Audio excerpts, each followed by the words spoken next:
do you want me to wait and go over those when we get to his budget?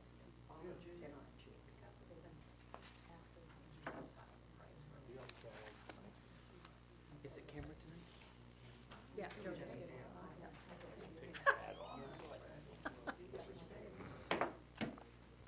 That's good. I like it.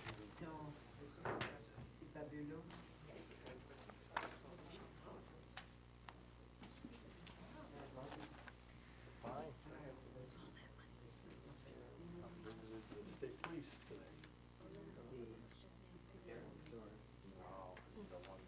Dishes on the system. Oh, yeah. Did you get yours? What was going on with that? They haven't received them yet, they're stuck in the mail. Oh, so you, I went up, I called them up. I had some big dog in my house for a week. They went to Florida. Didn't they just go? I told them, No, it was this week. Oh, no, that was last November. No, they went with the kids to Disney World. They went someplace else.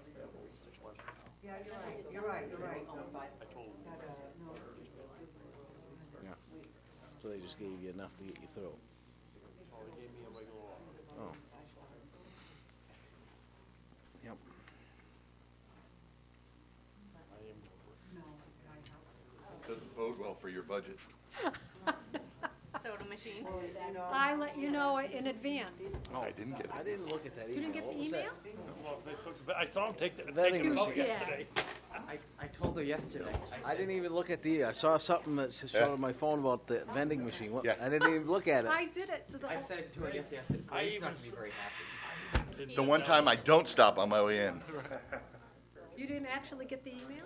Or you just? I don't know, I'm looking, I don't remember seeing it, so. So you did away with the vending machine? They called me yesterday and said they are taking it out because it loses money. And that they were changing the soda machine out, so there's another one coming this week. We'll get whoever PW uses, because these guys suck. yeah. Thanks for the notice, right? Yeah, that too. How was the We could put competing machines in. How I about would. yours? awesome?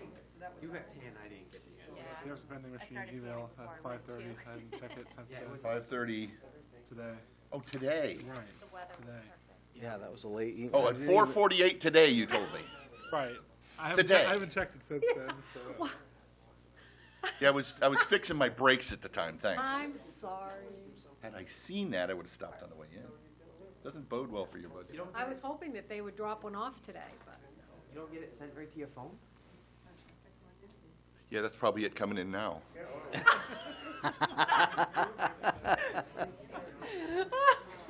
At least I tried. But again, I was trying to fix the brakes on my car, because Everybody else they saw suck. it. I got mine on my phone. I never even opened it. I saw something out of vending machine. I didn't even have a chance to look at it, but That's now I your know what it problem, is. Then. But that's all right. I don't need the vending machine. You guys all ready? All set? Yes. You guys good? He's not. You good, Jody? And no, apparently I haven't got anything on my phone since the 20th, so. Oh, here we go. You get cut off Oh, from your there it provider? is. There it you is. go, It yeah. just popped up. Yeah. Thanks. Yeah. Doesn't bode well. Good evening. I'd like to bring the workshop for the Lisbon Town Council for March 24th, 2015 to order. Please stand and join me in the Pledge of Allegiance. To the flag of the United States of America, to the republic for which it stands, one nation, under God, indivisible, with liberty and justice for all. First item, please. Roll call. Counselor Bickford. Here. Counselor Lunt. Here. Counselor Brunel. He will be excused tonight. Counselor Matevia. Here. Counselor Crofts. Here. Counselor Pesky. Here. Counselor Garrison. Present. Before we move on to the next item, I just want to make a quick note to the council. The workshop is being recorded this evening, so the people that watch our meetings on TV will be able to follow our budget process this year. And with that being said, next item, please. Department budget discussions. Library, police, and fire.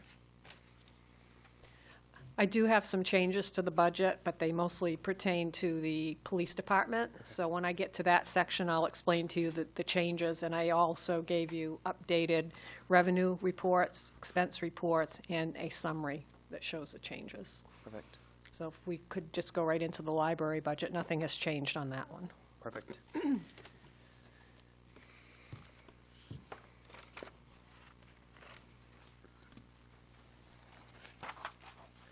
So I don't know how council wants to do it. I personally don't really have anything glaring at me from the library, so I don't think, personally, I don't need Ms. Okay.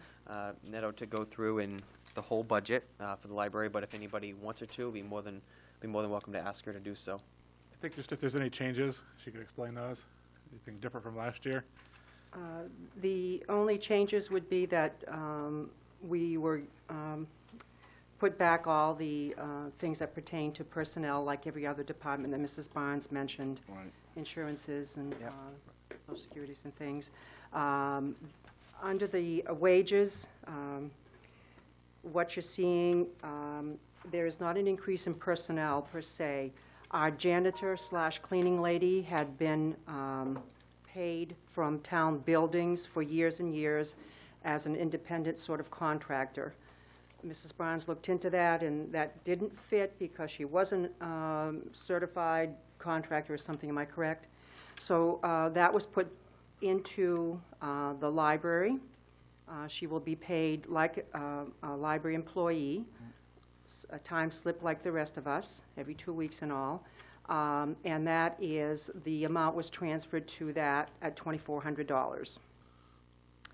The other part of the wages that you see is the possibility of the $1,600 for the summer intern again.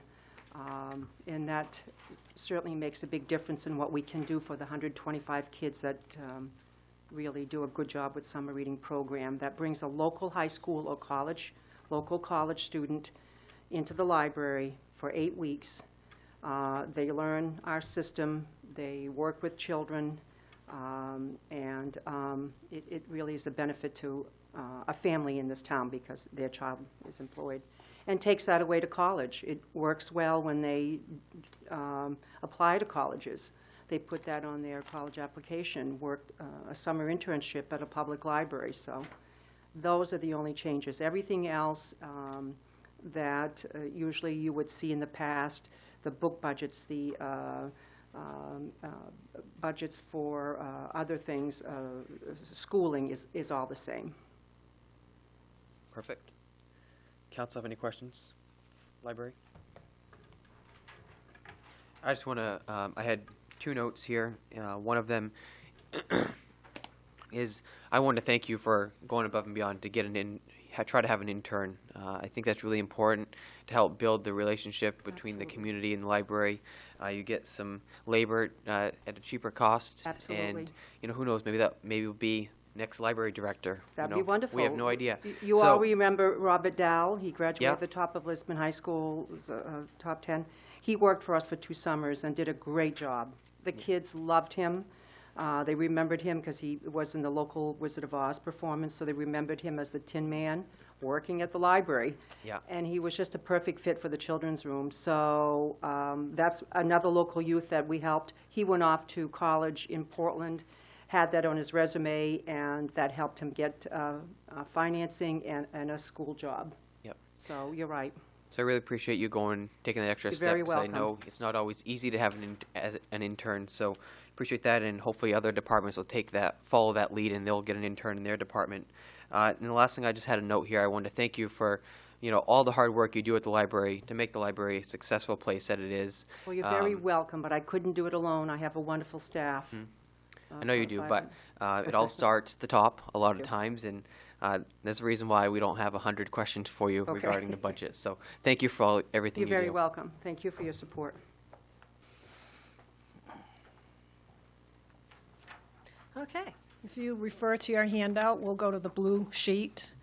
Because I don't have dates, like the Trio system will print out dates for reports, I figured I'd color code the changes. So if you look at the municipal budget under column fiscal year 16, it is now up to $7,424,488, which is now a $21,086 increase over last year.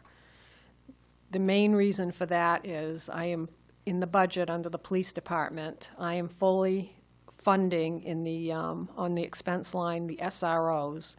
Typically in the past, all we fund is our 25% share I'm funding it at 100%, and then I'm showing the 75% as an offsetting revenue on the revenue side. So you'll see, if you look further down under other revenues, now that's up $140,335 over last year.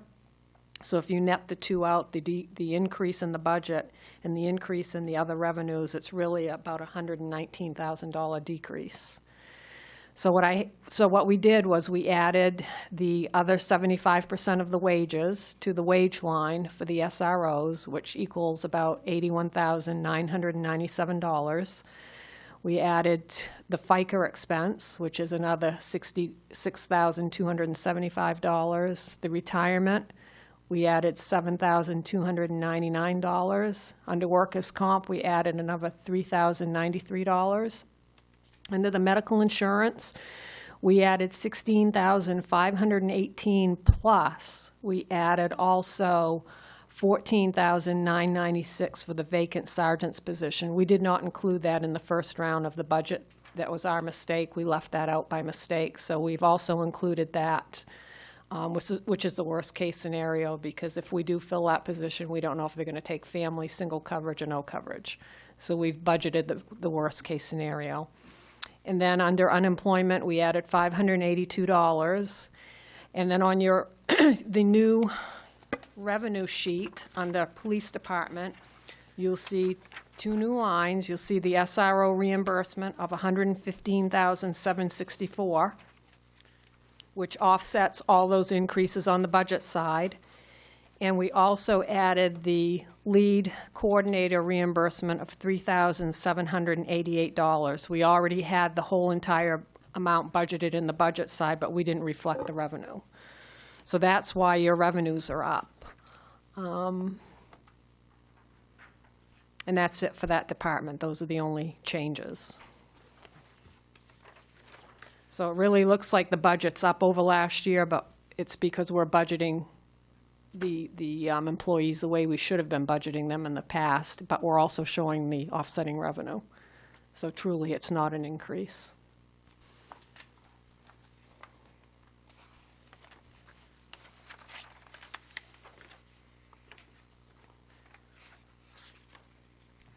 Did the adjustment in revenues come from, was that from our conversation yesterday of me asking you where the revenues were for Right.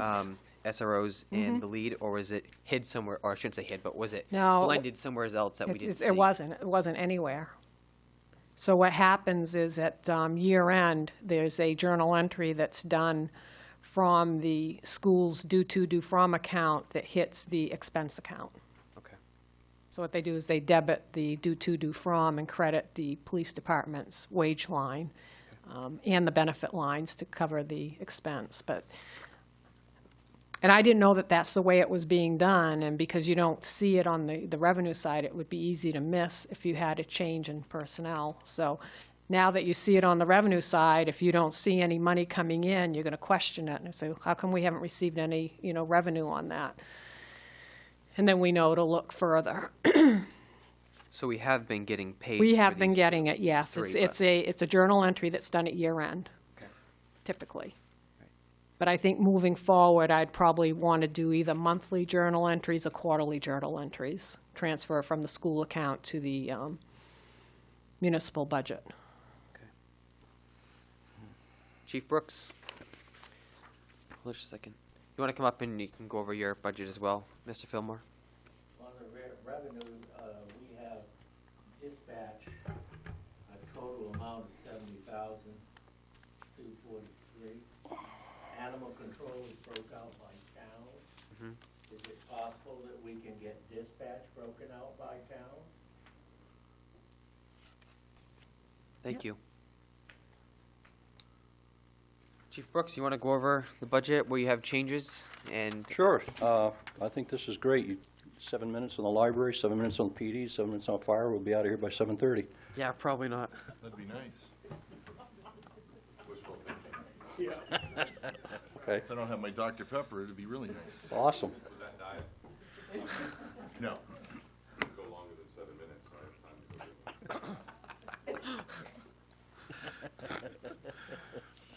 I'm sorry. What changes? Yep.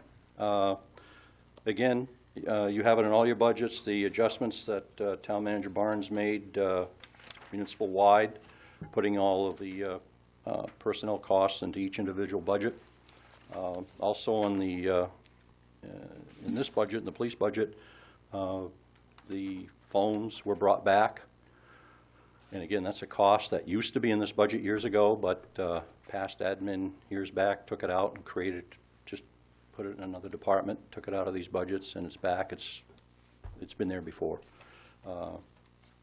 Changes also are, if we were working on the same budget format that we've worked on past years, I submitted to the manager a budget that was $16,500 less than current budget. Part of that was due to the reduced cost in the anticipated sergeant's position, because the sergeant will be starting at entry sergeant pay grade. Another one was I had part-time data analyst that passed away this past year, and I didn't replace that position. And I did not put in for a cruiser this year. Town manager made that quite clear at a department head meeting that capitals would probably not be looked at this year, so I didn't even put it in the budget. And that also includes the imaging system. That's not in the budget either. That's something that can be talked about another day at another time in another year. But again, that's part of the capital, so that's not in this budget either. So overall, using the status quo format, you're looking at $16,500 under current that was submitted to the manager. And then the adjustments were made, and that's where we are in this budget. There's nothing new in here at all.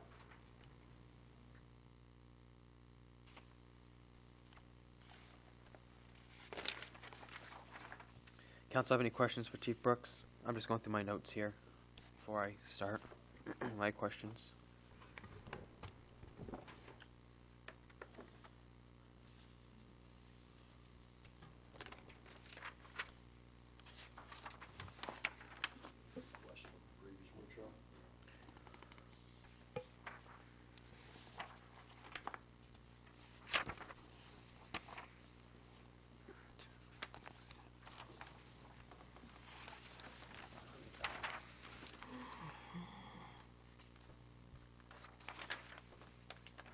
So I'll start since no one else doesn't look like they have anything. The MDEA shared agent we have, detective, that we share with the MDEA. How does that process work with funds being? We have our relationship with MDEA is that Bill Tapley is a resident agent. In other words, he is under our control. He is not under MDEA control. So he works here primarily, and when he's needed for assistance, he'll work with MDEA, and then he can also bring the MDEA resources back our direction. The next level of agent with MDEA would be, we would have the position in our budget, and that person would be assigned totally to MDEA, and then MDEA would reimburse the town for that person's wage. That's not the agreement we have with MDEA. We keep the resident agent here. So he works more in Lisbon than other parts of the state. Well, he works Lisbon, but he works kind of Androscoggin as well. Mm-hmm. But in our business, a lot of the Lisbon cases or Androscoggin cases head this direction, or ours go elsewhere, which you saw in the last memo I just gave you about that that Brunswick arrest. So that's the nature of our business. Do you find that, you might not know, but how much the percentage of his time do you think is spent working Lisbon cases compared to? Well, he doesn't just outside? work drug cases. He's our primary criminal investigator. He deals with the majority of our burglaries and thefts and other cases that occur in Lisbon. He shares that with Detective McAllister. Detective McAllister is our primary juvenile investigator and sex crime investigator, but they both workload property crimes.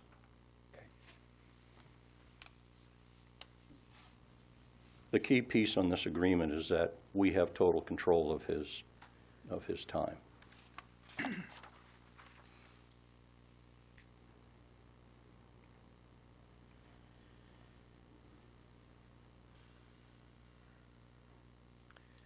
Looking at account 5118, the on-call union, non-union.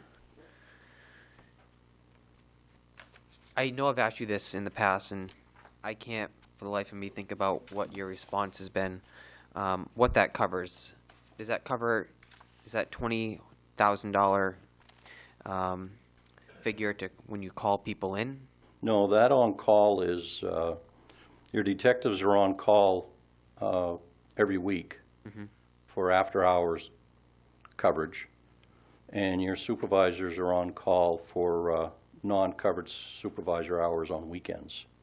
Okay. And that's what the on-call is for. The detectives get contractually, it's in their contract, they get 6 hours overtime a week to be on call for a full week. And your supervisors, through their contract, get 4 hours on-call time to be on call from Friday through Sunday. Both of those are in the contracts. Yeah, I did see those in the contracts, but we expend that full amount on. No, because there's times they'll put in comp time instead of pay time. Instead of being paid, they'll ask for comp time. So no, they full amount. I don't have how much was expended out of that last year, but that probably shows there was a few dollars left in that, and that fluctuates year to year, depending on each individual's needs for either time off or pay.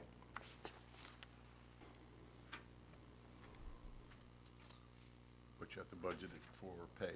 I budget it, on-call, I Required to budget take it. comp time. I budget it for, I know they have so many hours by the contract, and that's what I budget for, worst case scenario. The other lines, your holiday, your vacation, some of those lines do not so much holiday, but vacation and so forth, don't have to be budgeted at full liability because of comp time. They'll sometimes put in for comp time instead of being paid.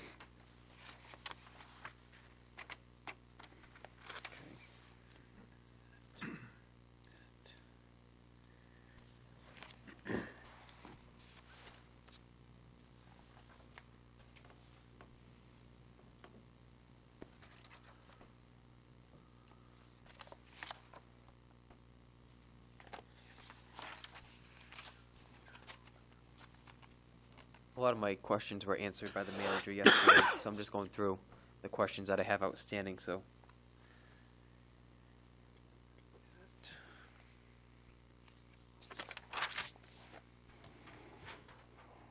My other question was account 5211, the cell phones.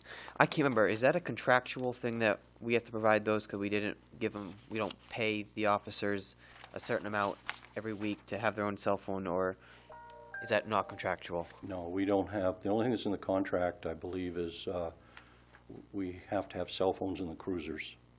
And the reason for that was so they didn't have to use their personal cell phones. I remember they And- wanted, And some staff have cell phones, your detectives, I have a cell phone, and Sergeant Moore has a cell phone for IT and the needs there. And then the other cost factor there is air cards.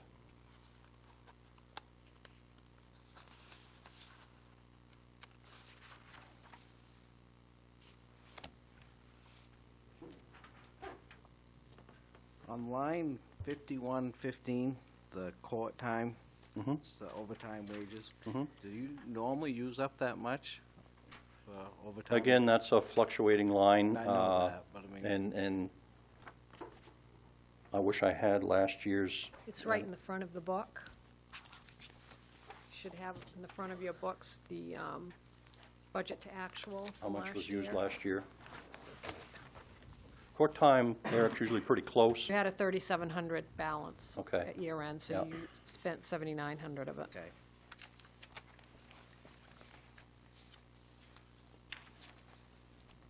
That could go up or down. Well, again, and the problem with court time, as I've said in years past, it's not a line that we have any control over. The court, the DA's office controls, when they want the officers in for cases. Right. We're anticipating, and this coming year will be our first year to experience it. They're changing to what they call the unified court system, where you're no longer going to have a district court and a superior court. You're going to have a unified court. And from what I'm hearing from my fellow chiefs down in Cumberland and York County, where they have a unified court system, they've all been telling me that their court time has gone down. So this will be our test year coming up, because they start the unified court system here officially July 1st for Androscoggin County. So July 1st will be the beginning of our true experience with the unified court docket. And it's going to be an experience, again, because there's no more district court and there'll be no more superior court. It's all one. Where is that going to be held? Auburn. From what I've been told, Auburn. I've also been told the DA's office is looking to relocate out of the county building. I don't know where they're going, but they've apparently found space because they need to merge their office. Because we're a unique county, we have two separate courts in two different towns, and so everybody's staff is split. And meaning you've got two court clerks, you got double everything. And they're working now, the court system's working to merge the court side of it. DA has to do the same on his side. But he has to add staff because of it. He's actually adding staff. Any other comments or questions for Chief Brooks regarding the police budget? Before we move on.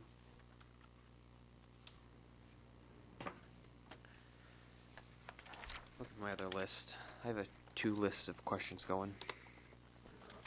I got one. Okay. On the comm center, can you off the top of your head break down the? We're on the comm center now? Oh, I'm no, so- no. Oh, yeah. Okay, I'll wait till we get there. Okay.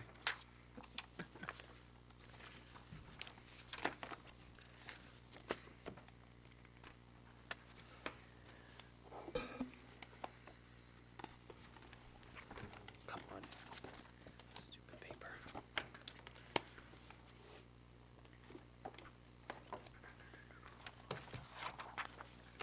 I know it's here somewhere.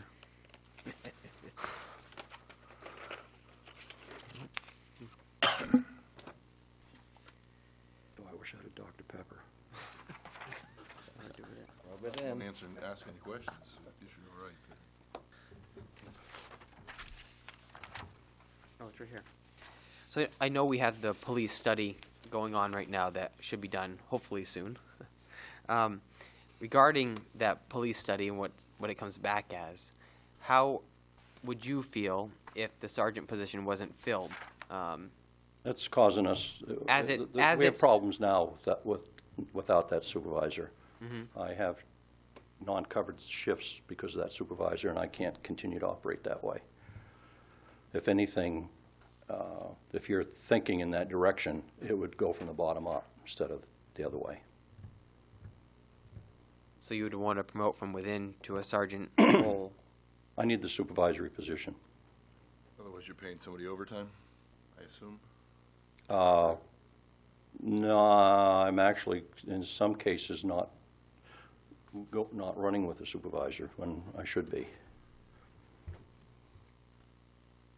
Okay. Okay.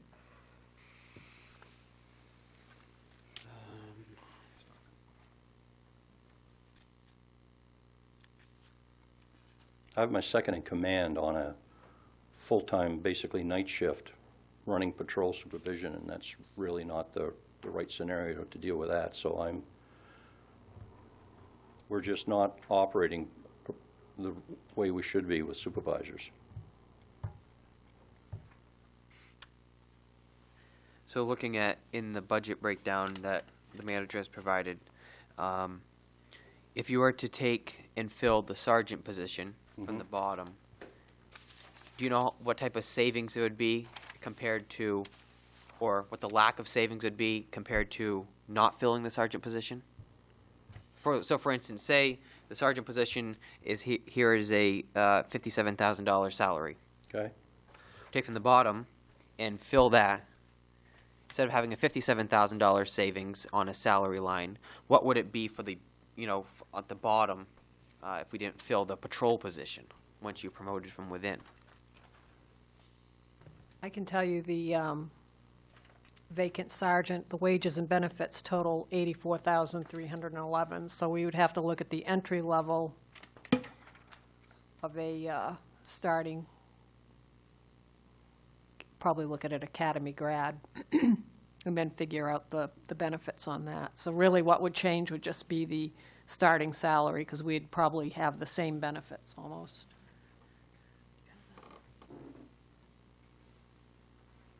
That's including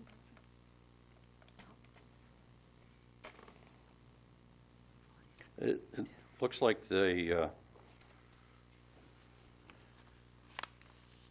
to look at these hourly rates that are here, it looks like a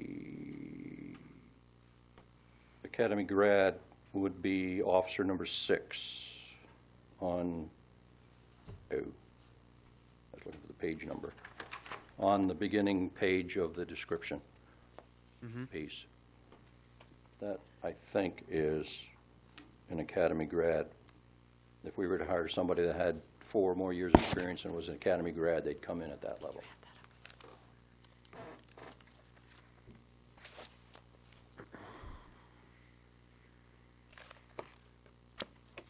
Is there, I don't know, Diane, if you know, so say you look at officer number 6 as We're the, gonna give you the figure right now. Okay. We're just adding it up, all right, what the I'll pause. savings would be.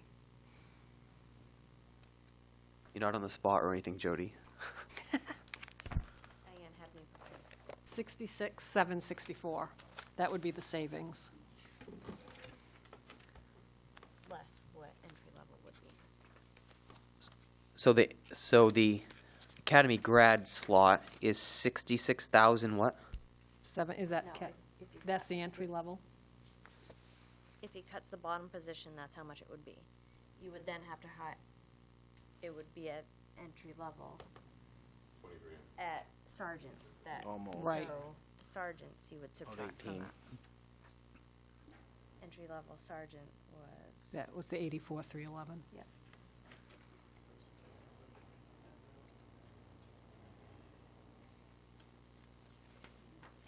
About 18,000. So there'd still be 20. Well, if you're talking a non-academy, it would be less savings. Is that what you just did, non-academy? Yep. Entry level? Yeah. Okay. So that number didn't, okay.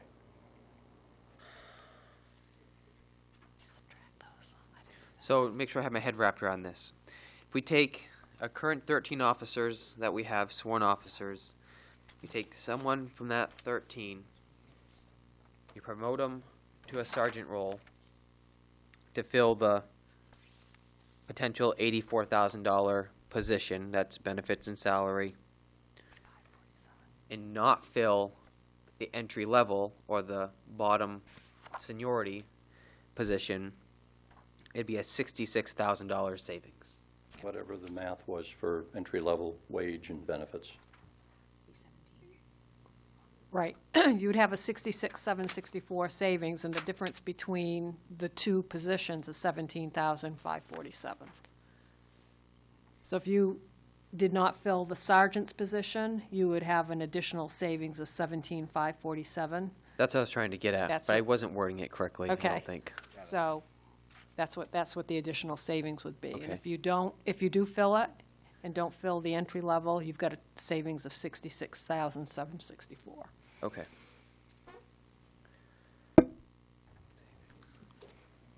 So Chief, right now you're operating with effectively one half a sergeant because the other position is also doing communications. So I mean, you have one half a Yeah, supervisor that's basically. another problem I have right now with supervisors is, Right, you don't have enough supervisors. one of them is, communications and IT, and we like to believe sometimes patrol, but it's not a lot. Right. There's a lot of IT stuff in there. So right now you operate with Mark, so with that half a position, and then your second in command is also acting as a supervisor at night. So right now, in the void of a sergeant position, is somebody getting paid a differential amount? Not at the moment. Actually, we're in a holding pattern to see what happens here. If I were to tell somebody that they were acting supervisor, by contract, they do get a stipend. I haven't gone to that step yet. I don't know what that is off the top of my head. Off the top of my head, do you know how much a stipend would be for 5% of their latest salary or their hourly wage? Their hourly rate.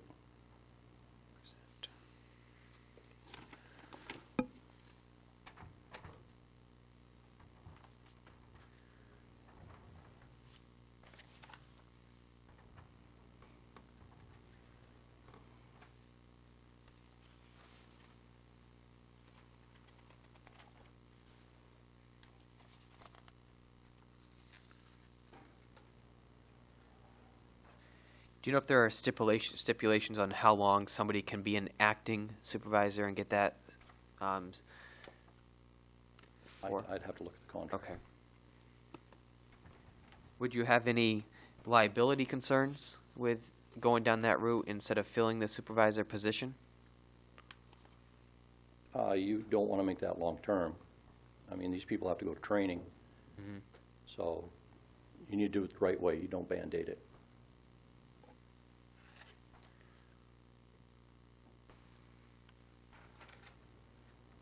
Two different contracts too, correct? Yes, Yeah. Teamsters is supervisors and MAP is patrol. Yeah. I have a feeling MAP might have some concerns there. Well, I think where the concern would be is if you tried to do the 5% through the MAP contract, Teamsters would step up and argue that we're violating contracts. Okay.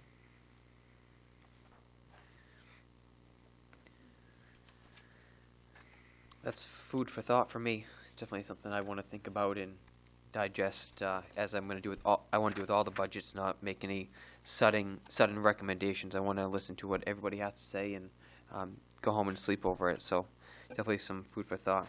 Chief, do the sergeants do patrols? Do they do patrol? Do they patrol regularly? when The you one had I them. lost Yeah, patrolled quite often. but I thought, The one I have now, right, he's in the, barely at all. right, yeah. But if you promoted somebody from the, internally to the sergeant position, they would still be probably doing some patrols. Mhm. It wouldn't be like you're just losing a patrolman completely. Council, have any more questions before we move on to the next portion of the police budget? All right. Do you want to do animal control or comm center? Doesn't matter to you guys? Let's go in order and do the animal control. All right. Animal control it is. Any changes we got here? There is nothing new in this contract. Again, the personnel adjustments in this in this budget, as also in the police budget, you saw there was quite a nice decrease in gasoline. As long as those prices hold, hopefully we'll do well. And the other thing I meant to say in the police side too is that we are noticing that these utilities are getting us better gas mileage. Good, You- good. I think you saw that in my written description. I Yeah. also cut back on the number of gallons this year as well. That's awesome. Council, have any questions for Chief Brooks about the animal control? Have you heard anything from Durham regarding their pullout of animal control? We met with Durham today, and actually, we met with all of the towns today because it was the scheduled Communications Advisory Board meeting. Yep. And then at the conclusion of that meeting, Diane asked, she's polite, she told them they couldn't leave, Durham and Sabatis to talk about ACO. And that's when the Durham administrative assistants told us that they're voting on it tonight at the Durham. Well, they're voting on Selectmen's whether meeting. they're going to go through and do interviews for the applicants. Yeah, they had 3 applicants. None have ACO background at all. But They is need what to it let is. us know by April, is it 15th? whatever that date Whatever. was in the last contract, we put a date on the last contract. I think you're right. I think it was April. I know it's April, but I'm not sure the exact date. Yep. 15th sounds right. If they if they decide tonight not to interview anybody, then we'll probably have our answer that they're going to stay with us another year.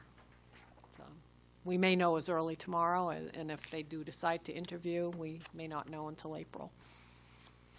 Does she plan on letting you know tomorrow? She'll let us, well, she didn't say, but they definitely will. She's off on Wednesdays. Town office is closed over there, I think, on Wednesdays in Durham. Maybe I should call one of their selectmen and ask them. I know where to find one. Well done. All right. The other question I had was account line 5111, the overtime. Is that for when animal control has to stay over, or is this to provide a stipend for another animal control officer when he's on vacation? I use that for both. And at some point in time in the immediate future, he and I are going to have to sit down with the manager to discuss the backup, because the backup that we've had for years was the same person who had the shelter that we no longer have the shelter with, so we no longer have that backup. So we need to work on that. All right.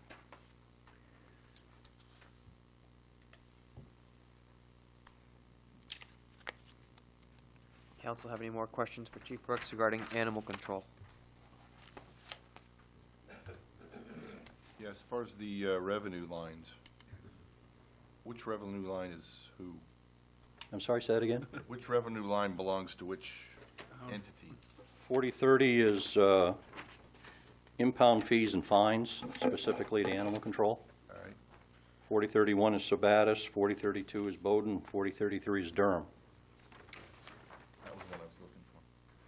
One more time, can you go through them? It's not a 7-minute presentation on Wow, this I've one. been looking at the clock. 4030 is impound fees and fines that are specifically animal control. 31 is Sabatis, 32 is Bowden, and 33 is Durham.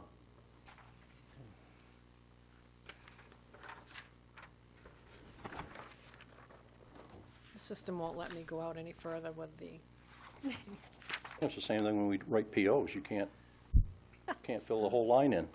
I had to look that up in the computer itself today to figure out which ones were which. Add it to the beginning, I could do that. I could change that around. just a letter. I could just put Sabatis animal, Durham animal. I might do that. Or AC. Any other comments or questions? No, it won't mean air conditioning. No, that was my question. So if they leave, that's what we would No, technically lose next year. So they think they can get an animal control person for that. Good luck to him, Yeah. all I have to say. Yep. All right, move on to the comm center. Actually, one more question. For your backup, did you have an expense line for reimbursing him whenever he had to fill in? That comes out of the overtime line. Just overtime? Okay. Yep. All right, thank you. All right, now we'll go to the comm center. All right, any changes here? No. There's, again, all of the lines that you're familiar with on the adjustments. The PSAP fee is under county tax and in the county tax budget. That was done because the county charges a $2 per capita PSAP to every town in Androscoggin County. It wasn't just specifically to us.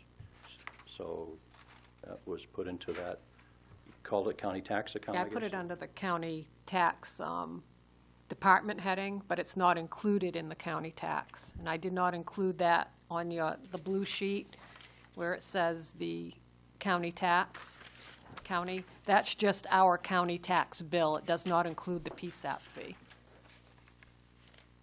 So the PSAP fee is where? It's under a department called county tax, and Okay. I created an account called PSAP fee, and that's where I moved it, under county tax. So if you look at that, We would have that PSAP fee if we had a comm center or we didn't have a comm center. They're still going to charge you $2 per capita as a PSAP fee. That's what they do to all the towns.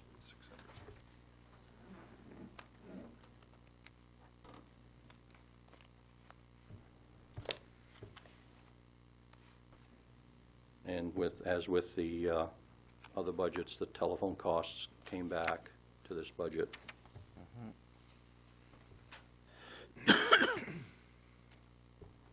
There it is, right there. Chief, can you, now that we're on communication, can you, off the top of your head, split the towns up? That, Green, Sabatis? The fees that Yeah. we're collecting, these are round numbers. I don't have that in front of me, but we're getting over 40,000 from Sabatis. We get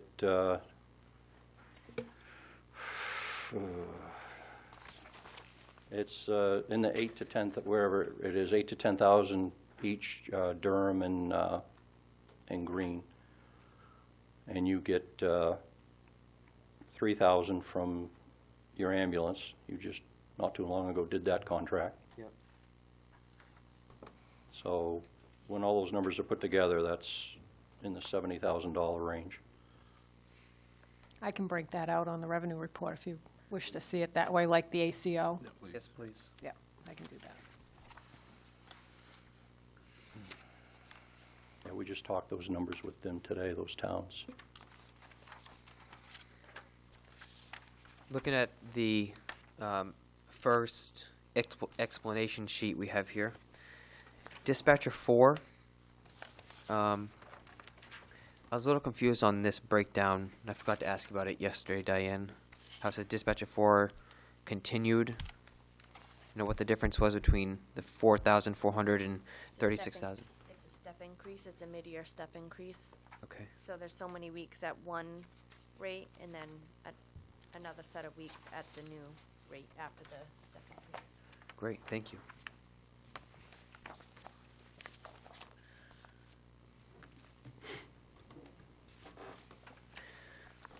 My other question was, did you get any proposals of how much it would cost to, if we dismanned the comm center to go somewhere else, as we talked about in our December No, I meeting? reached out to two communications centers in Brunswick and Sagadahoc, and they both politely said, thank you, but no thank you. And I did not go in the other direction to LA and county because we've crossed that bridge already. I understand there's no doubt that bridge will be crossed again sometime down the road, but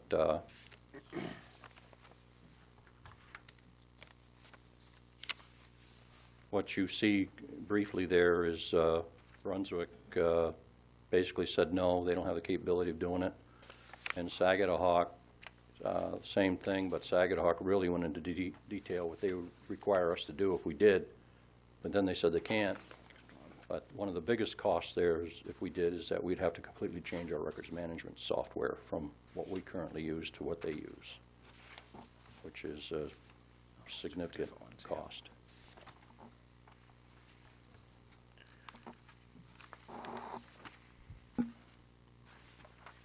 What I did, I also, before I reached out to those communities, I had to contact the Emergency Services Communications Bureau in Augusta. I call them ESCAB for short. They control PSAPs. They actually are the agency that has total control over PSAPs in the state of Maine. And before you can change PSAPs, you have to have their permission to do it. And they informed me that unless we could prove that it was a public safety need, they likely wouldn't approve it. And secondly, if there was any additional cost to them, meaning if they had to add an additional PSAP seat to wherever we went, they would not do it because of the additional cost of the state. So I kind of asked, well, if you add a seat, does that mean you take away a seat from Androscoggin? And they then informed me that they didn't give me a date, but they did say in the not-too-distant future, Androscoggin County will be going down to one PSAP, which I think those of us who've fought these wars realize that's coming, and that's going to be a battle between Androscoggin County and LA, and I guess it all depends on how deep you want to get involved in it. So our current 911 calls go to Androscoggin. Androscoggin, and then sometimes they go from the Gray. state police, Gray, to, now when they go from the state police, Gray, do they send it directly here, or they send it Androscoggin first, and then Androscoggin sends it here, They've been sending them to us and dropping them. and dropping them? Mm. That's nice. Yeah, but we're working on that with them, and if it hasn't happened already in the next whenever, all of the calls that go to Gray are cell calls, and those are supposed to be absorbed at Androscoggin. They're supposed to have the technology in place to be able to do that. So once that's up and running, we won't have the Gray problem.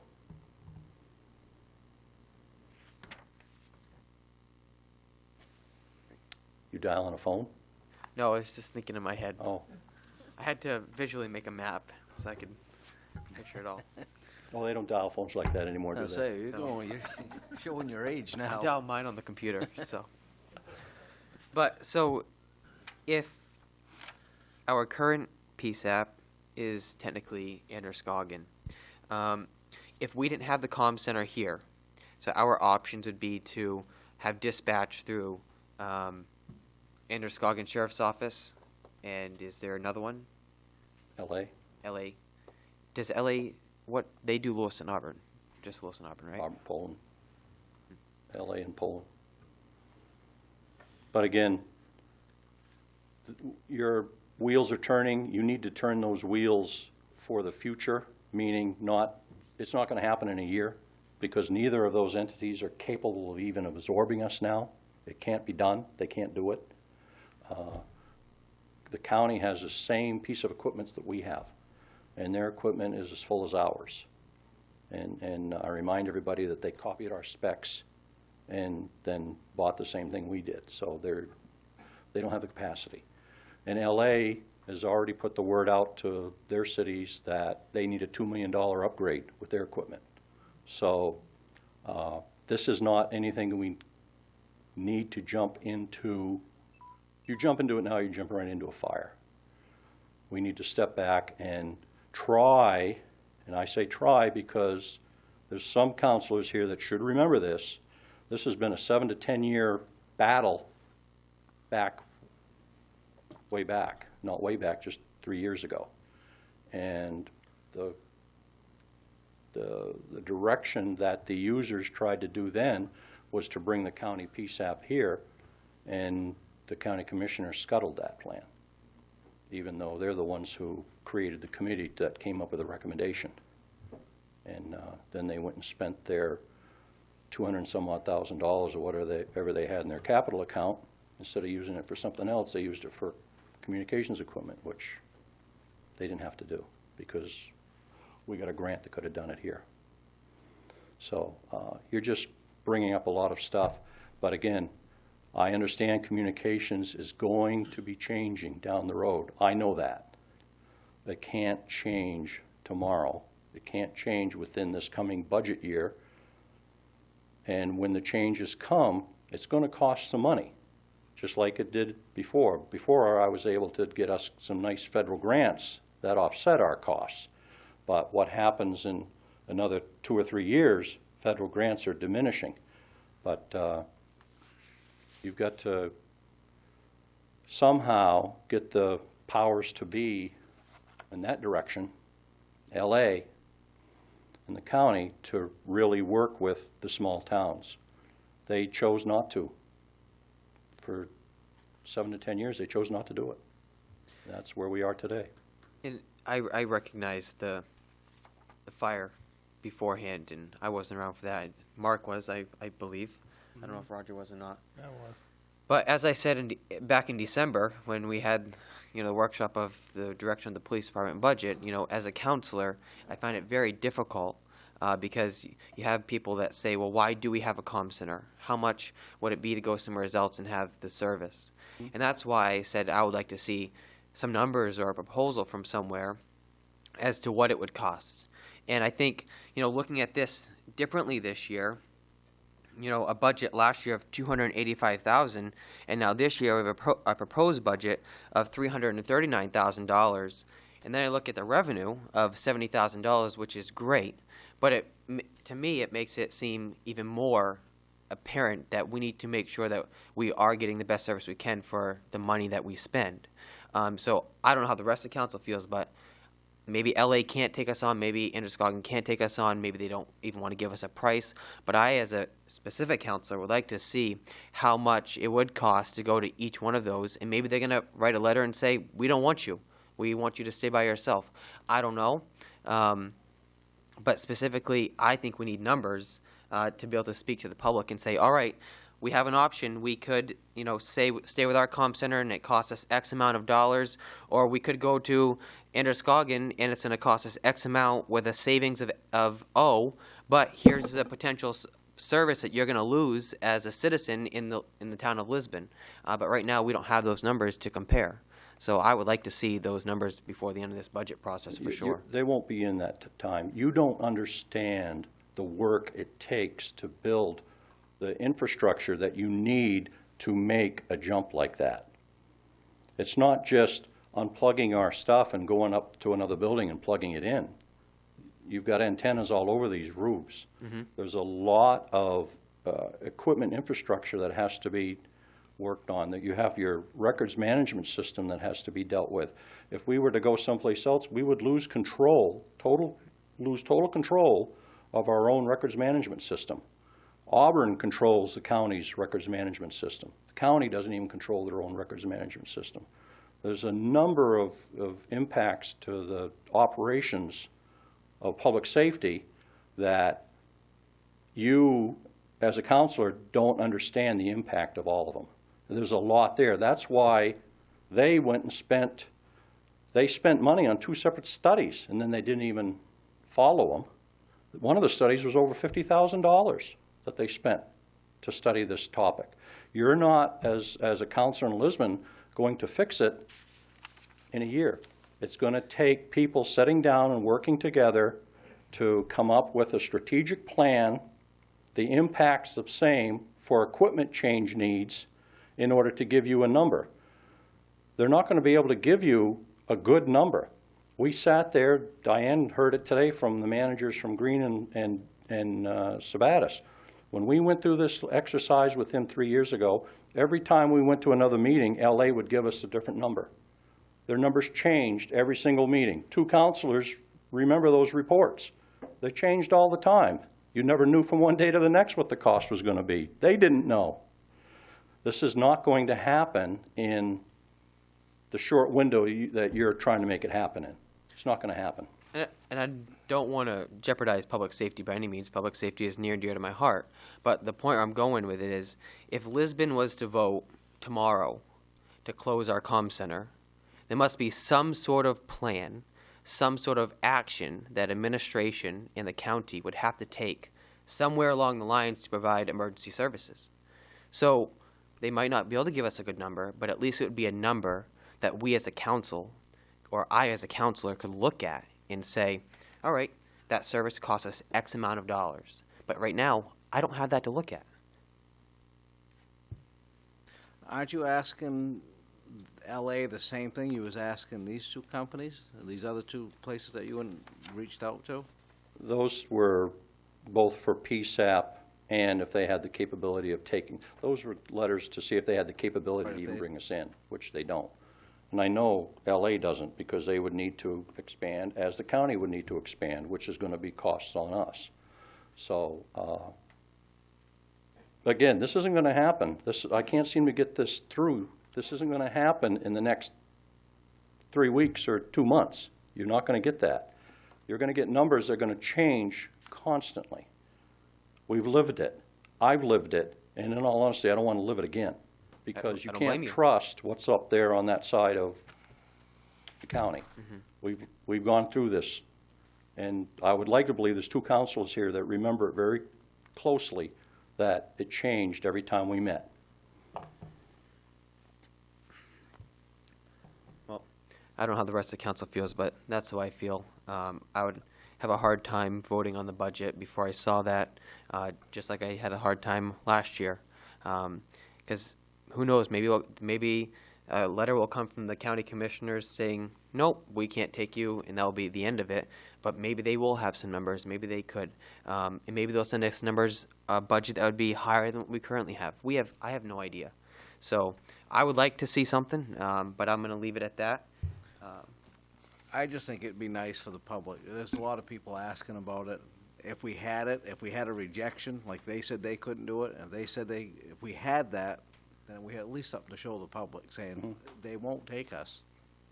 But right now, the people are saying, well, you're not even trying. That's what we hear. Well, that's too bad they're saying that, because where were they 3 years ago when we did? We tried real hard, real hard. And now there's a change in council, and we're changing a different direction. We had a grant nearly approved for over $180,000 so it could work. And the county ended it. And you're asking me to go back to them and see if they think about it. Been there, done it. Did it for many years. Diane, with the contracts we have in place with Green, Sabatis, and Durham, I know with Lisbon Emergency there is a 6-month window that we need to advise them if we were to end the service. What about for those three other towns? Is there anything in the contracts? I didn't get to look at it. It's 6 months, isn't it? They're all 6 months. 6 months, okay. What about bringing in some other towns to help offset this? Dispatch force of other towns, and we discussed before talking about maybe doing that. When you bring in other towns, we have to add man-hours to the desk. I have to fill the second seat more than what it is now. And in order to bring in the other towns, and if we use the same funding formula that we currently are using, the costs outweigh the revenue. Because the other towns, they're all small towns. It's a per capita cost. We had a local fire department that we thought was going to come in, but they're staying with Winthrop Comm Center. Are we getting what we should be getting from the towns we're serving now? We're getting the same fee that the county would be charging them.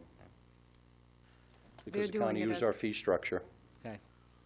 That's another thing that we talked about today when we met with those communities, that I want to look at a different type of formula than a per capita. So they've been put on notice, and I'm going to come up with different scenarios just to see where it would, using maybe population and number of calls, and even the evaluation from that community, the state valuation, just to spread it out more evenly for everybody, so everybody is paying their fair share. So I haven't got that refined. Once I have some scenarios in place, then we'll meet with them. And we're going to do the same thing on the ACO. What needs to be done is we do need to open up another countywide communications study, or they can call it whatever they want, but we do need to do this. Because 911 requirements are changing. The feds are going to be requiring upgrades and equipment that are going to be costly for PSAPs. We're not a PSAP, but if the county remains a PSAP, you're going to be paying some of that. There's changes coming in communications. And so, yes, we do need to organize, again, with the county. And when I say the county, you can't do anything with the county without LA. They're going to be there. They make it very clear. If you deal with the county, you deal with us. So, meaning LA. And, but yes, this needs to be addressed again for down the road, and something, you're looking at LA needing $2 million. They've already put their councils on notice. They need $2 million upgrades. And if you remember, two of you anyway will remember, the reason LA wanted to get us in there to begin with is because their budget was over $2 million, and they wanted the rest of us to help pay for that. Well, that's all part of the package over there on that side. But the county, someone over there is going to lose a PSAP. My guess is that LA eventually will become a county PSAP, because the county commissioners are primarily Lewis and Auburn representatives, and the rest of us are in the minority. And in time, there's no doubt in my mind, in time, LA 911 will become a county PSAP, and the county and LA will merge, and then the rest of us will eventually follow. But it's got to be done right. And you know, their way or the highway just didn't settle well with many small towns. I don't disagree with that by any means, but I do think we need data, and we do need numbers to be able to spout out to the public and to look at. So it's my 2 cents on the communications budget. Don't know how, anybody else have anything? All right.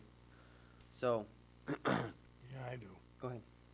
I was one of them that went to the meetings as a freshman. And I did see an awful lot of cutthroat going on behind, it looked like to me, behind closed doors.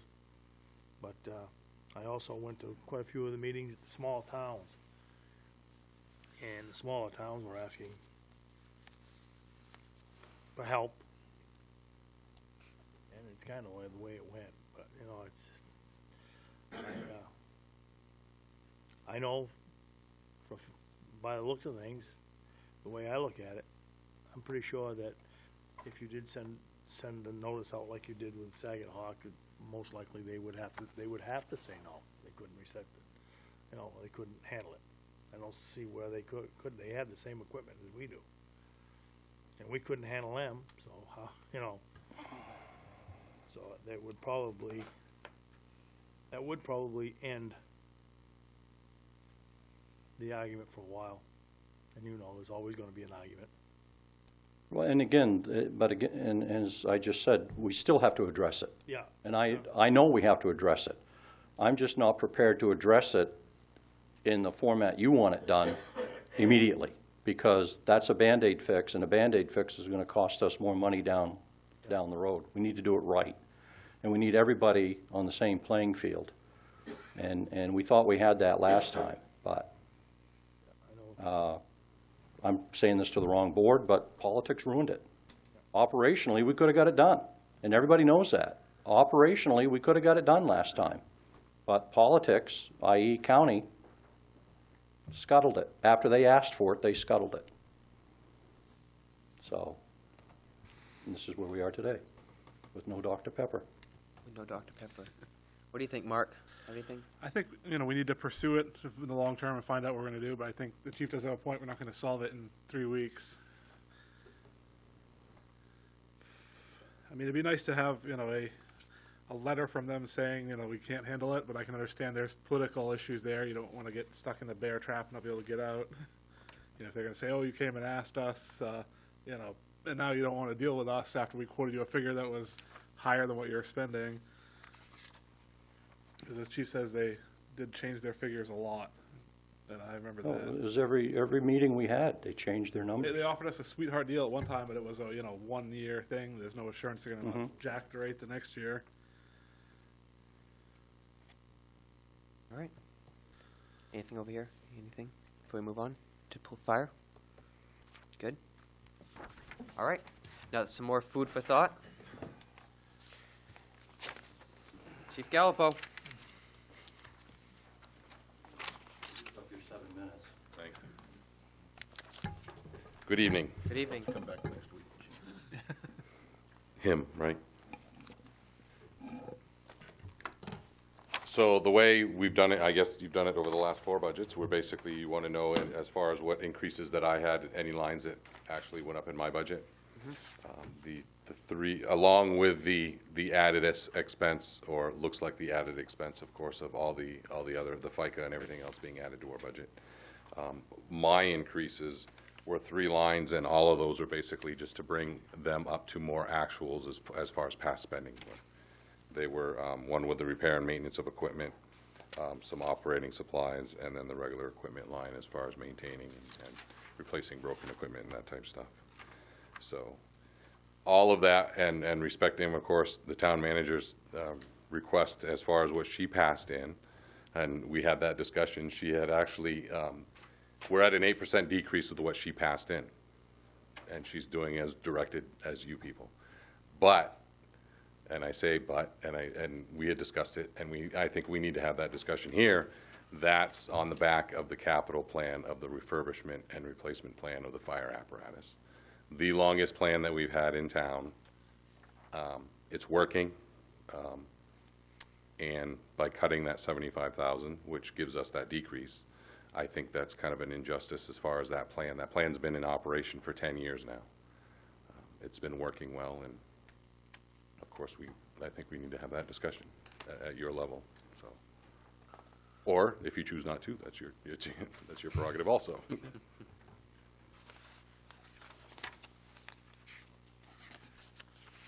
Council have any questions for Chief Gallipo? What's your reserve account at right now, Chief? Right now, we're at I know it shows on the line there at about 68,000 because of the 70,000, the 75,000 that was put in last year. And I couldn't, It's 185, Five. and then whatever we're going to put in this year, which right, is, you know, 185,000. whatever the balance is at year end in the capital account. And what's our next scheduled? We are working on 2 refurbs, which I'll plant the seed right now. Probably at the next meeting, I'm going to be coming to you to see if we can go for RFPs for the refurbs on the Pierces. The last 2 trucks that we bought, they're at half-life already. And we've laid out a preliminary spec. I just need the approval from you guys. So it's probably somewhere in the $100,000 range as far as refurbs are concerned, because those trucks are well-built. We've kept good care of them. They're built with good materials. So hopefully, you know, we'll see where we come in with those. And we're also looking at the tanker, and last night with this weekend's call, tanker lost the brakes again. So we're at that point where the tanker cabin chassis was due anyway. But when we talked, the truck committee met last month, and looking at that, we're looking at the engine 2 tanker maybe being able to do another multi-truck for 1 truck type of situation. But of course, we'll discuss that more and actually have more meetings on that to see if that's feasible or not. But so actively, we're looking at. Where is our budget in comparison to where we were in the plan? You know, what we planned per year to build up? Originally, where we're at, we're almost $300,000 less because it's been underfunded every year. So we were at a point where we're at a point right now that 2019-ish is where we're going to have some problems, where we're actually, when we replace a truck, we're going to either eat up the whole account, we're going to supplement, you know, getting a bond or whatever we're going to do to buy a new truck, or we're going to leave it alone and use it for refurbishment and then end up bonding a truck or whichever direction you guys, when engine 7 comes up for replacement. Now, originally, when we had put that out there, and I had said it every year, if we would have put in everything that we needed to and gain the interest off it, as we stated, it was a self-maintaining it would still be self-maintaining, and we wouldn't, you know. But there's some there. We haven't elected to cut everything out of it over the years, so there is some there, which will help us in whichever direction, you know, you choose to go in when that comes time. So I think the biggest thing is we have an understanding that a new truck is probably, we're going to have to go for help for a new truck. We understand that. But the refurbishment is an important aspect of that plan. To be able to refurb those trucks correctly, it's making sure those trucks are lasting in the years that we're projecting, you know, for the 25-year span that we're expecting, so, or forecasting, hopefully. Barring anything tragic happening, of course.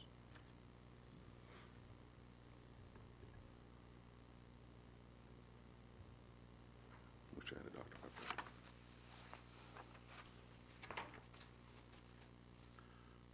Last time we met, last year, you had talked about starting to have the firefighters trained in basic EMS. Yes, we've started Staff. the first responder program.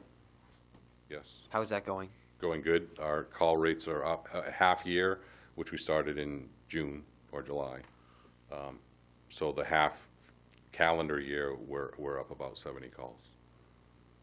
So What type more wear and tear on vehicles also. Yeah. What type of calls are they responding to?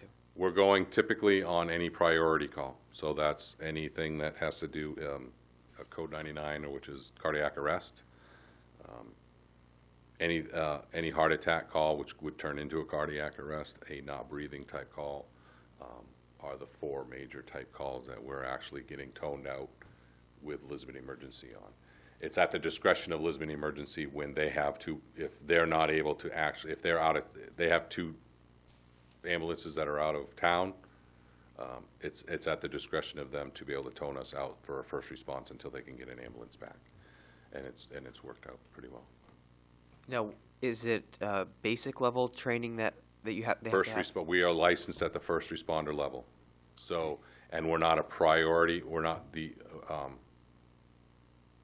forgot what type of service that we are. We're not a transporting service, so we're not obligated to show up. If we cannot man, by law, we don't have to be out there. Lisbon Emergency, different story. They have to, if they call for service, somebody has to go out there and be able to, whether it's given in a mutual aid environment or not. We're not obligated to show up. So if the tone goes off, and it's been very rare, the guys have done very good of showing up, you know, pride in the call, basically. Tone goes off, they're there, so. How many of your firefighters or your staff are Right now, level EMS one? license, I have almost half, or almost 20. So, yeah, almost half. And that's either first responder, and there'll be more training coming for first responders, of course, or EMT, and then I have a couple intermediates, and then I have a couple paramedics also. So, that can respond under the first responder designation, so, license level. And they respond with the fire truck, right? They respond, anything, if you're seeing the squad go out a lot more down at E.T. Smith O's company, basically, that is our first responder down at the village, and then the rescue is the first responder unit that goes out on the, now, if they're on truck 6 and a call comes in and they're already on the truck, of course, they'll go with that. Each one has a jump kit, so they're able, the toolbox is there, but the primaries as far as calls going out are the squad and the rescue for EMS calls. The 5121 professional development line of 10,000. That's where we're getting these That guys training also comes into play. The first responder training is almost $500. If it was like 5 years ago, it would be a lot less than that. But So will they go to the EMT basic course after that? we do have some that are electing or trying to go to that EMT basic course. So The first responder is not an EMT license at all. No, You it's a have to get first the responder Just the license. first Yeah. responder. yeah, when the tone goes out to support EMS. Yeah. Is there somebody on the truck does somebody have to be on the truck that is licensed yes. on a medical We level? We cannot respond the truck out the door without having licensed medical or have responding. So if Lisbon Emergency is asking for help and they already have the ambulance en route with a licensed person, that we're okay. We can go at that point and be able to help out if we have no licensed individuals on the truck.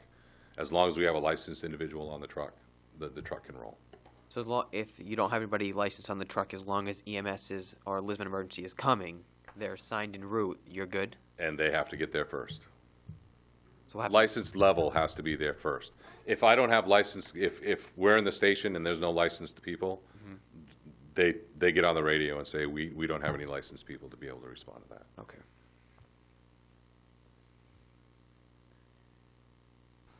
Very rare that's happened.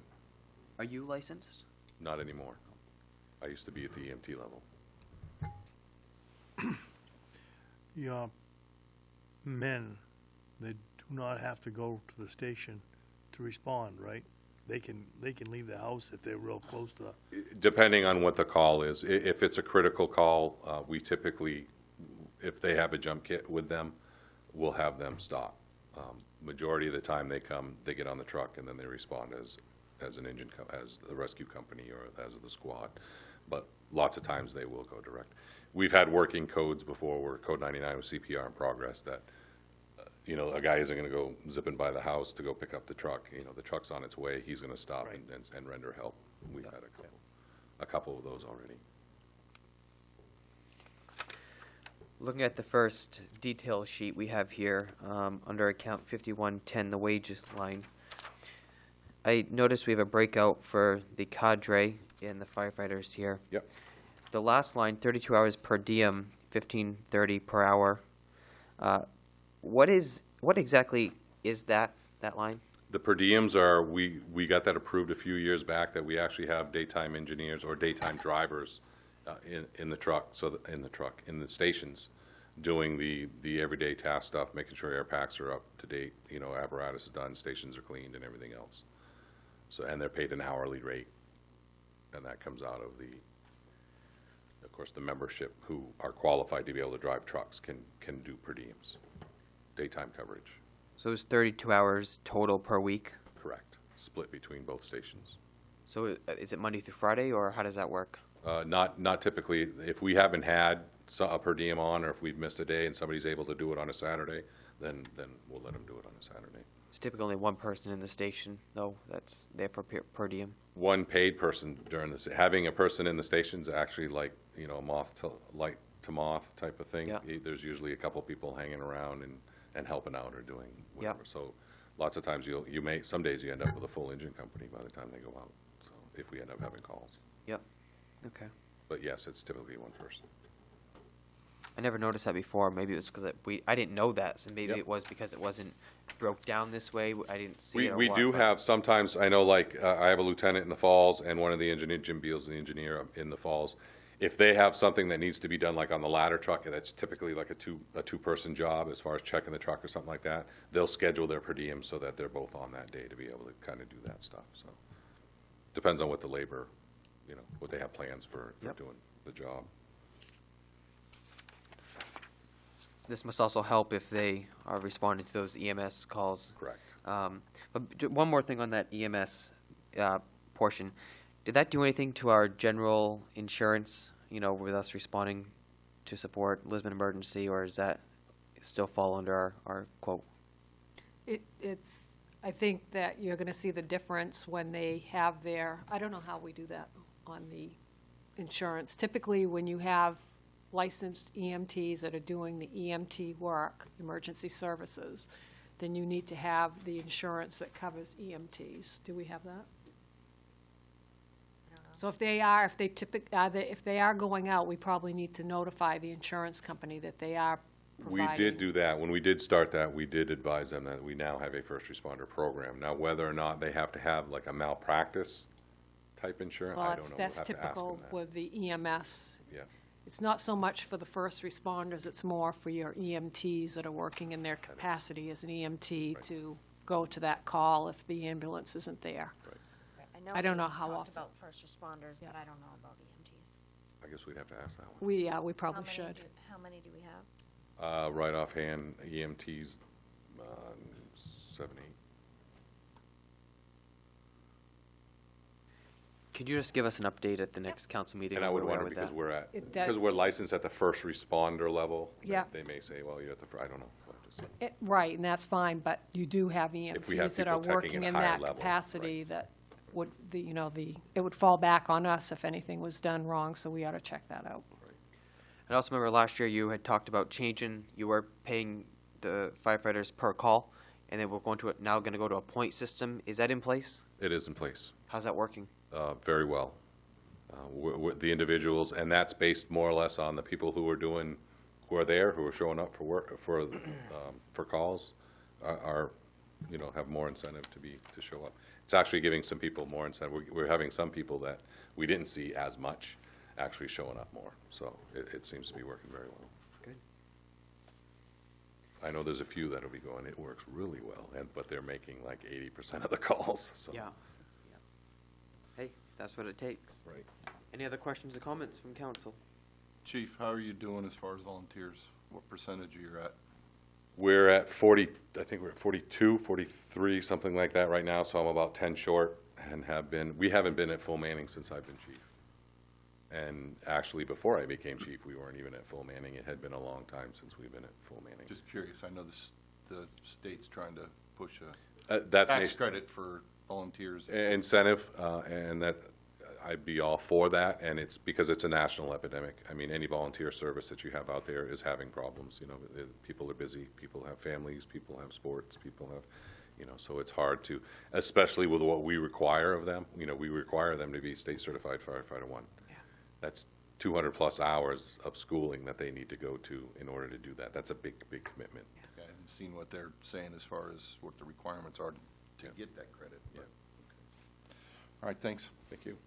Yeah, you still don't come up short-handed when you go out on the truck, so, huh? During the daytime, depending on the calls and the days, you know, time of day is another one. You know, if the night guys aren't home yet and gone to bed yet, and the daytime guys are on their way to work, it is a critical time.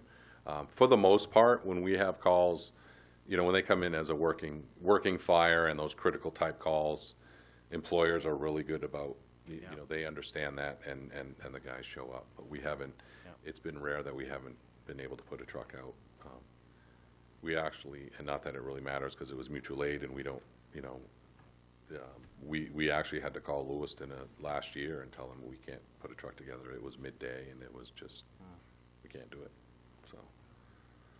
But never happened here. We always get, right, we get, you know, like Sunday night at 5:30, I see people I haven't seen in, you know, like almost a month, you know, but, so, working fires and, you know, it's all about time.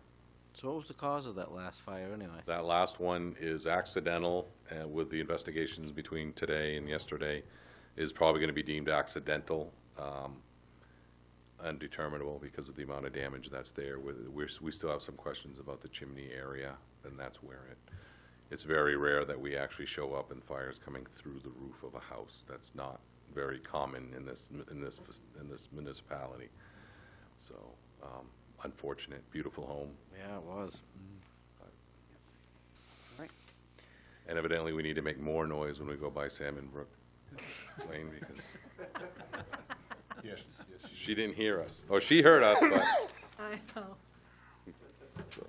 I hear you all the time on Route 9. You guys go Yeah. out there.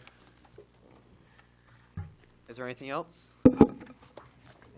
All right. I think we're good, and some more food for thought Yep, definitely. for later digestion. Thank you. Does council have anything else for this? I have one thing I'd like to ask Diane, but not relating to any of these budgets here. Yeah, 3 budgets. One thing I has been on my radar since we had Dale Olmsted as our interim town manager is our being self-insured. And I don't know, you know, what the position is on, you know, from the council or anything of that nature. And I know Jody and Jessica did a lot of work on it many, many years ago from the switchover from, I think it was the Health Trust, is that what it's called? The Health Trust to being self-insured. But last year when we had Mr. Olmsted as an interim town manager, he talked about the risk associated with being self-insured if we have a couple large claims because we are a smaller municipality. And I didn't know if the council had appetite to ask Diane to go and see what type of comparison there could be from what we currently have to another plan with the Health Trust, or to switch over, what it would be to switch over to another plan that we had before we pulled out. But it's something that I've had on my radar and something that I had from last year that I want to make sure we brought forward to the budget process this year. And if it's something that the council would like Diane to do, I think it'd be beneficial if we asked her to do it sooner than later, as that process could take a while before, you know, for the results to come in. So I'm not sure if council wants to talk about it or if you have any thoughts on that, having her do that. I think it's a good idea. No, I don't care. Do you think there could be a savings off the top of your?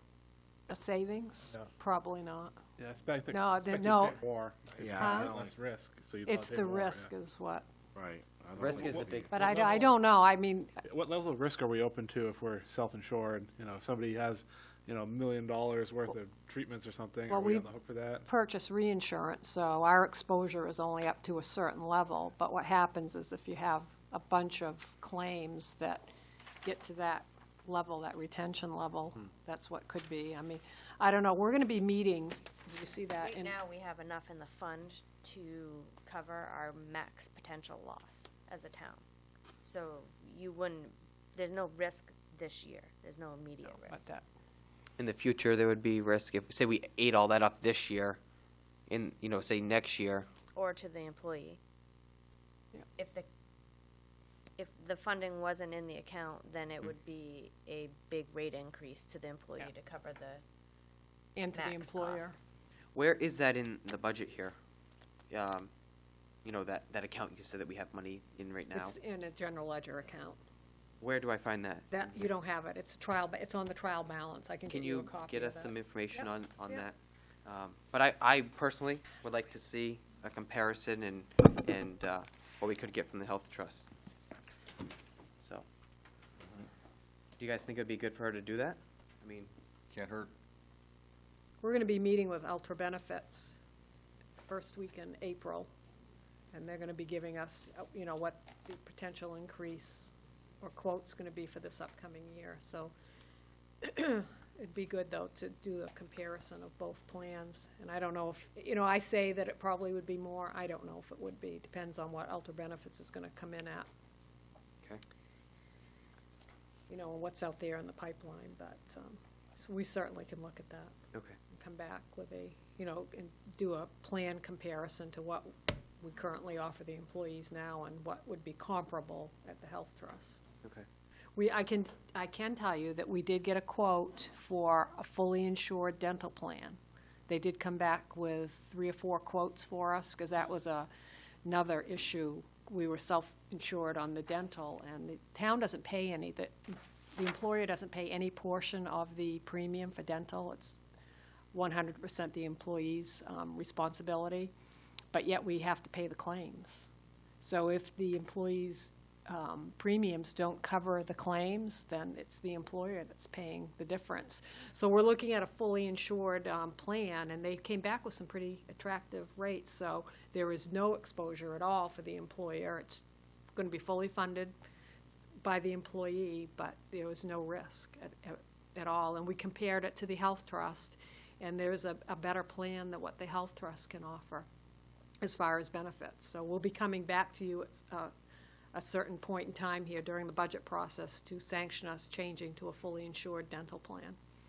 I just think it'd be interesting to know, you know, Yeah. what it would be as we have now to the health trust and somewhat comparable plan. Maybe not be able to get exactly what we have now, Have to. By Huh? the union contracts, you have to. but not the non-union. So I think it'd be Best beneficial. to find any savings doing Be it that beneficial way. to see, I think. Yeah. Same way I think it'd be beneficial to see the same numbers coming from the, you know, for the dispatching services that the fight isn't over yet about, but it's the same situation. We don't know the information, and it's hard to, I find it hard to make that decision without having all the facts. So, anything else? Before we close, I'd like to open it to the public. If the public has anything you'd like to add before we get out of here tonight. Dot? A question, mutual aid, when we go to Durham, Lewiston, or any of the other towns, for the fire department or police, do we get paid for that? I don't believe so. That's under a mutual aid pact as far as call us, we'll go, we need you, Right. they come here, type of thing. So if we had the Farwell Mill catches on fire and we need, you know, a bunch of trucks from other towns to come in, they'll come back and help us is the idea. We're not dependent on just the one department. You know, it's like the police have a similar thing. I'm sure if they, you know, we have a major incident in town, other towns would help us out and we'd help them out. On the communication, I'm a little confused. I know, maybe I'm a little dense. If I call I'm having an emergency at home, my son is having a heart attack, and I call 911, that goes to Saginaw County, correct? No, it goes to the Sheriff's Department in Androscoggin County. Sheriff's Department. Okay. And then what happens? Then they will send it to Lisbon. It's, you know, it's kind of like a triangle. Your house goes to the sheriff's office, then it goes to Lisbon Comm Center here in this building. And then it goes to the ambulance service? And then our dispatch center dispatches the Lisbon emergency, or if it's a, you know, a police-related issue, they'll dispatch the police. Why can't it go from sheriff to ambulance? We're losing time here. If it's a heart attack and my call goes to the sheriff's department, and then it comes here, and then it goes to the ambulance, we're losing maybe 5-10 minutes. No, it's a very quick process on how it works. But, you know, Lisbon Emergency is not a full-time staffed place, and they don't have certified emergency dispatchers in-house. So that's why they pay us a $3,000 fee to provide that service to them, because they don't have the personnel for that. And, you know, there are certain state laws that have to be followed when it comes to emergency dispatching. And Chief Brooks is now coming up, so I'm sure there's something to add. The county will not dispatch ambulance. County does not dispatch ambulance. Does it, do We've- they just dispatch fire? The county will dispatch fire, but they will not dispatch ambulance. When Livermore Falls went to the county, Livermore Falls, who had their own comm center, used to dispatch their own ambulance service, and the county told Livermore Falls that that ambulance service was going to have to find another dispatch provider because the county won't do it. So Livermore Falls ambulance ended up being dispatched out of, I think, Franklin Memorial Hospital. That's in Farmington, yeah. So that would cause it to bounce the same way that we do here. So if we they call did, there if for we the went ambulance, there, then Lisbon Emergency would have to find a new dispatch There's still the service. same issue that Don was saying about it would have to go to the dispatcher there and then go to another dispatcher at the Right. hospital anyway because they don't do it. Right. Why is that? You've got to ask the county. I mean, why they'll dispatch fire but not ambulance? Only particular training Again, and I don't know. to do. I don't know. If my son's Well, let me take a step backwards.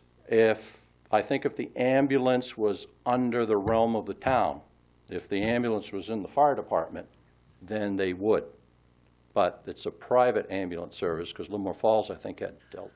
Don't hold me to that. I think Livermore Falls got a different, is that right? Yes. Yeah. So Livermore Falls had a private ambulance service covering them, as we have a private ambulance service covering us. And just like everybody else in the county, United, they don't dispatch United. No. Okay. So they won't dispatch private ambulance services. But if that ambulance service was under your umbrella of your fire department, they would.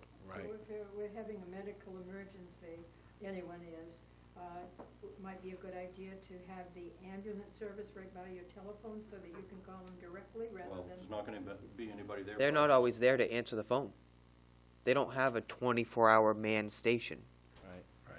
That's why they rely on us. Yep. Anything else? Anything? All right. That being said, the workshop's adjourned. Thank you very much.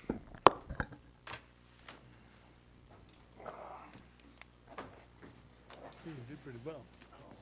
Too bad. If you call the ambulance, you might just prefer them never to show up with the Think they rates they charge you. So it's like, you I was know, gonna the say, hospital. PD showed up frickin' 10 minutes before the ambulance touched my house. Yeah, I mean, you get out and you owe them $30,000 for an ambulance ride. It's like, I think I'd rather just die.